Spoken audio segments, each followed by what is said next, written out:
नमस्कार सर्वांना. श्री स्वामी समर्थाबांची लाडकी ताई या यूट्यूब चॅनलमध्ये माझ्या गोडताईंचं, मैत्रिणींचं, दादांचं खूप खूप असं सारं स्वागत आहे. तर आज ना म्हणलं चला थोडंसं ही बनवूया. धपाट्याचं पीठ घेतलं, त्याच्यात ना तिखट, मीठ, कोथिंबीर आणि असं पीठ मळून घेतलं. सगळं व्यवस्थित साहित्य टाकून थोडीशी चपात्याला पण कणिक मळून घेतली आणि थोडंसं धपाटी. आमच्या इकडं ना गौरी दिवशी अशी धपाटी करून घेते ती. आणि मग अगोदर चपात्या करून घेतल्या. म्हणलं चला अगोदर मस्त अशा छान 5 ते 6 चपात्या केल्या आणि चपात्या करून झाल्यानंतर ना मग धपाटी करायला घेतली. तर मस्त अशी चपाती आपली भाजून तयार आहे. आणि असं पीठ थोडंसं भिजत ठेवलं ना मग छान चपाती होती बघा. तर इकडं ना मग भाजीला मटकीची भाजी करायची होती. तर टमॅटो, कांदा, कोथिंबीर, फोडणीला द्यायला लसूण असं कट करून घेतलं होतं. तेल गरम करायला ठेवलं, जिरी मोहरीची फोडणी टाकली, त्याच्यामध्ये लसूण टाकला, कांदा टाकून घेतला. कांदा छान असा सोनेरी रंग येईपर्यंत परतून घेतला आणि इकडे तोपर्यंत मोड आलेली मटकी धुवून स्वच्छ प्लेटमध्ये काढून घेतली होती.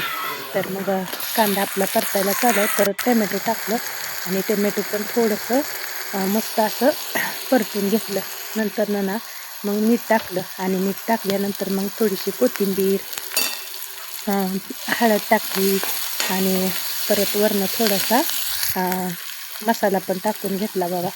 तर मस्त अशी आपली मटकीची भाजी, धने पावडर आणि मटकीची भाजी करून घेतली. तर शेवटी अशी मटकी टाकून घेतली आणि मस्त अशी मटकी आपली हलवून घेतली. तर किती छान मोड आले तर बघा मटकीला आणि खूप छान वाटत होती. तर भाजी पण एवढी सुंदर होती ना ह्याची, खरंच खूपच छान लागते, टेस्टी. तर मग थोडीशी लपतप करायची होती. तर थोडंसं पाणी टाकलं आणि एकदा झाकून ठेवलं आणि नंतर मग शेंगाचं कूट घातलं आणि शेंगाचं कूट घातल्यानंतर उतरून ठेवली. मस्त अशी तयार झाली आपली मटकी. मग इथं ना परत थोडंसं ही करून घेतलं, 4 धपाटी अशी लाटून घेतली. फक्त 4 घेतली कारण का जास्त तेल पण ना नको वाटतं, म्हणून म्हणलं बेगर तेलाची थोडीशी, म्हणजे कमी तेल वापरलेलं. आणि तेलात तळायला ना ती भरपूर तेल असतं, त्यामुळं ती थोडंसं खायला नको वाटतं. तर मग मस्त अशी 4 धपाटी 6 चपात्या आता ही झाले करून तयार. तर मग आता 3 चपात्याच्या पुऱ्या, तिखट पुऱ्या म्हणते ते आमच्या इथं ह्याला. तर मस्त अशा तेल गरम करायला ठेवलं आणि तेल गरम करायला ठेवून तळायला चालू केलं. तर मस्त अशा दामट्या, आमच्या इकडं दामट्या म्हणतात बघा. आणि ही ना गौरीच्या दिवशी केलं जातं, ज्या दिवशी गौरी आहे त्या दिवशी. तर माझा ही शूट घेतलं पण व्हिडिओ टाकायचंच राहून गेला. तर म्हणलं चला आज टाकून घेऊया. तर एवढ्या छान मस्त अशा ह्याच्या दामट्या धपाट्याच्या करून तयार झाल्या. आणि इकडं मग मस्त असं ताट भरलं.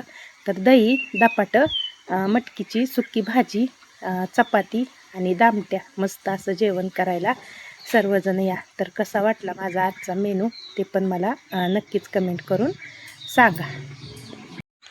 आज ना मी शेळ्यांसाठी गव्हाण घेतली बघा. म्हणलं मिळाली जरा स्वस्त पण. तर म्हणलं चला एक एक घेऊन ठेवूया, कारण का आपल्याला शेळ्या वाढवायच्याच आहेत त्या. तर तोपर्यंत ही कालवड खाईल, शिळी एक आहे ती पण खाईल. आणि ह्या साईडने आणि त्या साईडने अशी मध्यस्थी ठेवली ना. आता मी एका साईडला का ठेवली तर ती खायला कुठं जास्त शेळ्या नाही त्या, म्हणून परत मध्यस्थी भागावर मेका ठोकायच्या 2 आणि ठेवून टाकायची.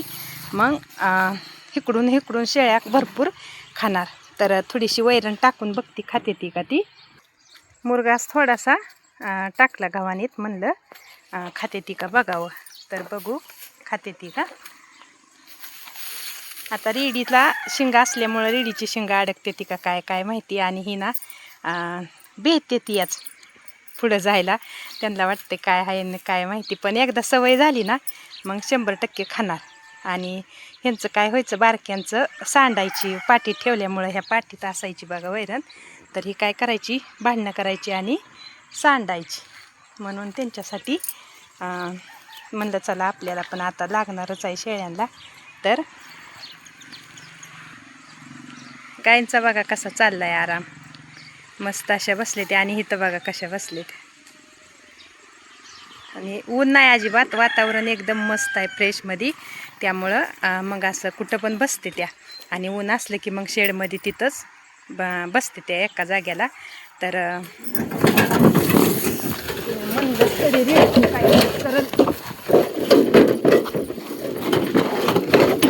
रेडे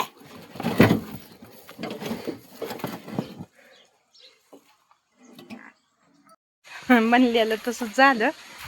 रिडीचं शिंग अडकलं आणि रिडीनं ना ही दावण ओढून नेली. मोडायचं भीती. आणि कसं काय झालं मगाशी व्हिडिओ काढताना ना बोलण्याच्या नादात राहून गेलं सांगायचं की आता तुम्ही विचारणार ही गव्हाण कितीला घेतली. तर म्हणलं चला सांगून टाकावं.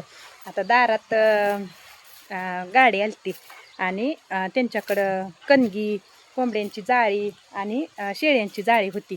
तर माझ्याकडं पहिली पण होती बरं का, पण ती मोडली आहे.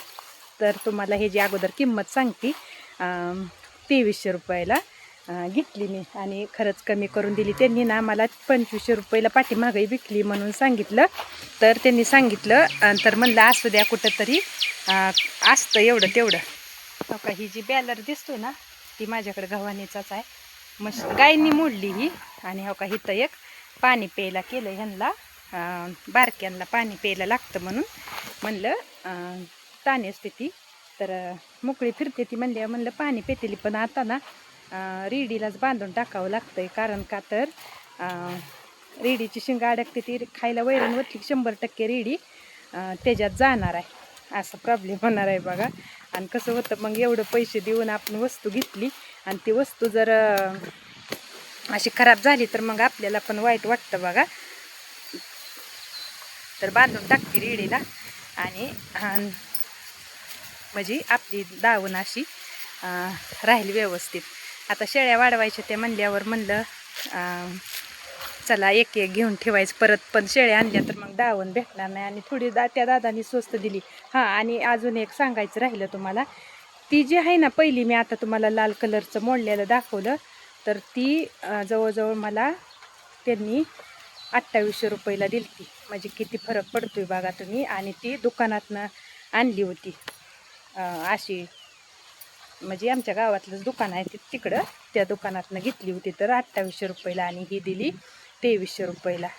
बघा कसं काढते ती पैसे.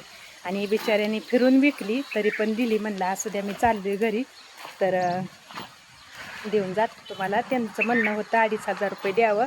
मी म्हणलं नको, मला 2500 द्यायची असेल तर द्या 2300, नंतर नको. तर देऊन गेलं दादा.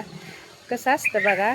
आणि आपण मीच दुकानात 2800 रुपये दिलेलं आहे. तर असं फसवते ती हो. असं म्हणजे तसं फसवून गरीबाला म्हणजे दुकानदार बघा किती जास्त पैसे काढते ती. आणि तसं पण उगं वाटतं मग, असं वाईट वाटतं की आणि चला, आपल्या गाई पण भेल्या बघा सगळ्या उठून बसल्या रेडीनं तसं केल्यामुळं. तर मला पहिली रेडी बांधावं लागत.